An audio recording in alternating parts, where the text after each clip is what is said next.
Hai, Assalamualaikum dan salam sejahtera. EOS R adalah siri kamera mirrorless yang dilancarkan Canon dalam tahun 2018. Selepas dilancarkan, sebanyak 8 model telah diumumkan dan semuanya adalah yang dilengkapi sensor full frame sehinggalah Mei 2022. Dalam hal itu, mereka melancarkan dua sekaligus EOS R yang ada sensor APS-C iaitu EOS R7 dan EOS R10. Saya berkesempatan untuk menggunakan EOS R10 dan ini adalah pendapat saya tentangnya.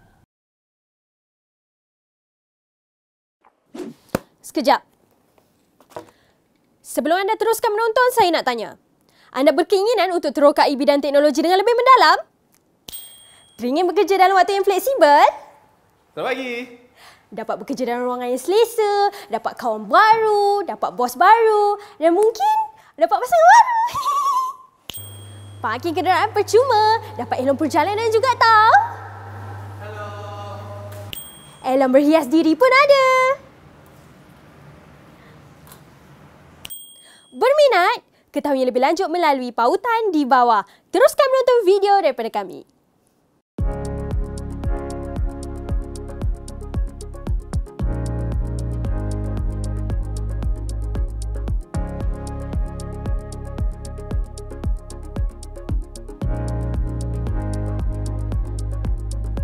Seperti yang saya katakan tadi, EOS R10 adalah salah satu daripada dua model pertama Canon dalam EOS R yang diberikan sensor APS-C.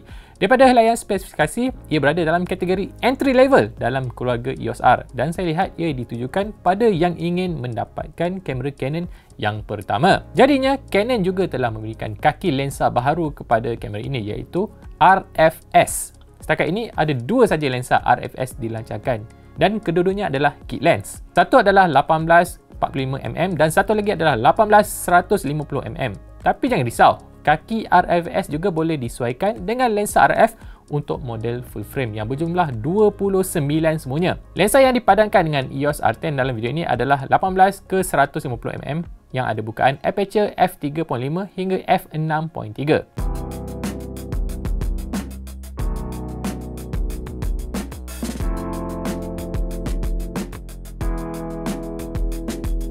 Daripada pandangan kasar, EOS R10 mengekalkan rekaan seperti EOS R yang lain. Tapi ada beberapa kompromi yang perlu dilakukan oleh pihak Canon. Misalnya slot SD yang biasanya ada dua pada model EOS R yang lain, cuma ada satu saja pada EOS R10. Jadi pastikan kad SD anda adalah jenis yang boleh dipercayai kerana tiada salinan pendua, terutamanya bila anda bekerja dalam situasi yang kritikal. Lagi kompromi yang dilakukan adalah di bahagian bateri. EOS R10 menggunakan bateri LPE17 yang dalamnya ada sekitar 700 mAh bateri saja. Sebagai perbandingan, LPE6 yang digunakan pada EOS R yang lebih berkuasa ada 1865 mAh, lebih dua kali ganda daripada itu. Saya habiskan satu bateri sewaktu ambil gambar kurang daripada setengah hari saja. Saya tak rekod video langsung. Hayat baterinya memang ketara pendek pada pengalaman saya. Butang-butang yang disediakan pada saya cukup. Paling penting ia ada dua roda kawalan masing-masing untuk kawal aperture dan satu lagi untuk kawal dia punya pengatur. Ada satu butang baru di bahagian depan untuk tetapkan AF ataupun MF, autofocus ataupun manual focus. Ia mirip sistem Fujifilm dan ia pada saya lebih ergonomik berbanding butang AF MF yang ada di bahagian lensa. Kemudian viewfinder dan skrin. EOS R10 ada paparan sebesar 3 inci yang boleh dikilas ke depan. Spesifikasinya biasa-biasa saja, tak ada yang menarik dengan panel 720x480 pixel ini. Begitu juga dengan viewfindernya. Selain menggunakan panel OLED, panelnya pun tak adalah wow sangat dengan bilangan pixel 2.36 megapiksel. Pada penggunaan saya, ia cukup okey dan refresh rate-nya juga tinggi. Tapi dia punya info tentang kadar segar semula tidak perlu dikongsikan oleh Canon. Jadi saya teka dia dalam lingkungan 120 frame per second kot. Port I/O yang diberikan kepada kita adalah seperti mini HDMI, USB-C dan jack mikrofon. Cumanya saya nak komplain lah sikit yang port USB-C pada kamera ini, ia tidak boleh dicas sewaktu kita gunakan kamera. Saya kena matikan kamera dulu, barulah ia boleh mengecas. Kat kamera lain, kita boleh gunakan sambil mengecas. Entahlah Canon ni.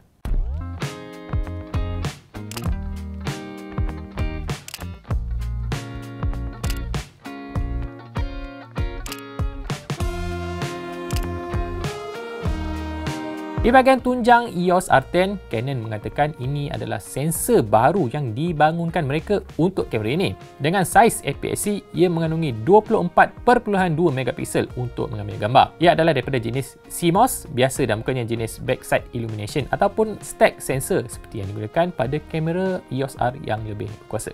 Tidaklah mengejutkan sebab ini adalah kamera EOS R yang paling murah dalam keluarganya. Bersama-sama dengan sensor itu, Canon gandingkan pula dengan pemproses image Digic X. Chip yang sama boleh anda temui pada model flagship seperti 1DX Mark III, EOS R5, R6 dan R3. Tapi chip ni kan dia agak berusia tau. Tapi untuk menggerakkan sensor APS-C saja, mungkin Canon dapati ia sudah memadai. Lagipun, ini adalah pemproses yang paling berkuasa dalam inventory Canon setakat ni.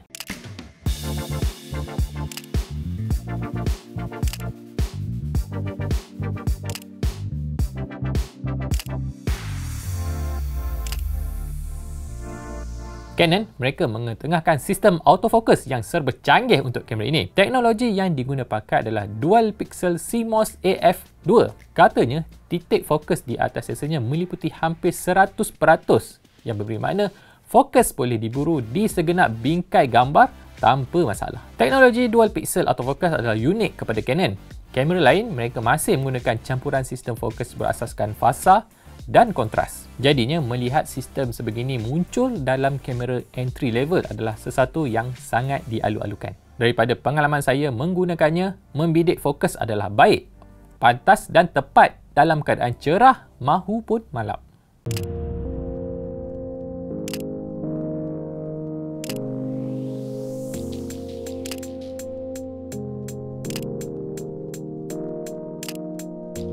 EOS R10 ia menawarkan sistem mengambil gambar sepantas 15 frame per saat bila pengatur mekanikal digunakan. Tapi kalau anda perlukan kelajuan yang lagi tinggi, bila anda gunakan pengatur elektronik, ia boleh dipertingkat kelajuan kepada 23 frame per saat. Daripada segi kualiti, untuk pengguna amateur seperti saya, ia sudah cukup baik.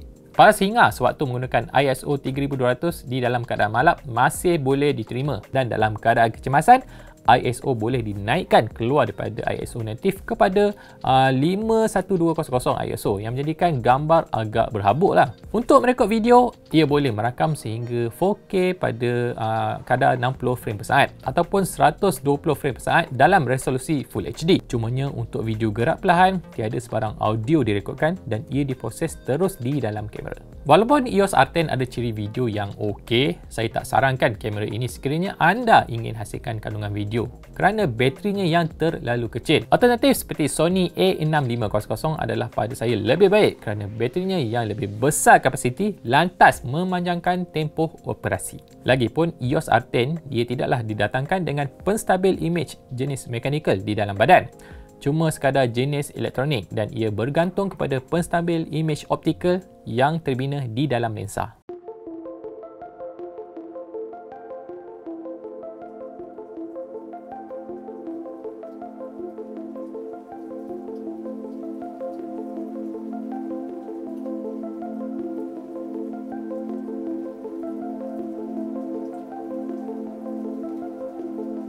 Pada saya, Canon EOS R10 adalah kamera yang sesuai untuk dijadikan kamera pertama sebab harganya yang mampu milik. EOS R10 dijual dalam pasaran kita pada harga bermula RM3,969 untuk badan dia saja. Anda ada dua option kit lens yang anda boleh pilih.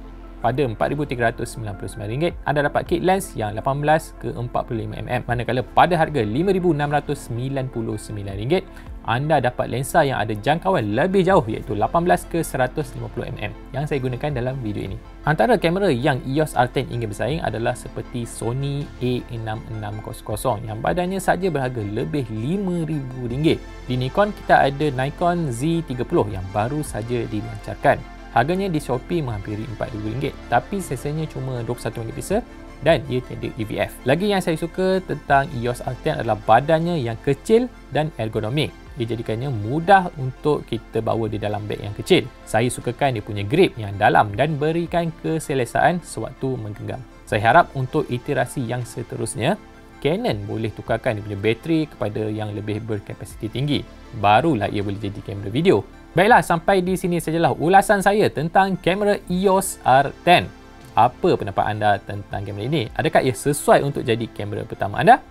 Turunkan anda punya pendapat dalam ruangan komen nanti. Macam biasa, kalau anda sukakan video ini dan rasakannya bermanfaat, kongsilah dengan kawan-kawan anda. Selain di YouTube, kami juga ada di Facebook, Instagram, Twitter dan di TikTok. Dan jangan lupa juga untuk singgah ke laman web kami di bm.soyacincau.com. Saya Hanif dan sehingga kita bertemu lagi dalam video saya seterusnya. Assalamualaikum.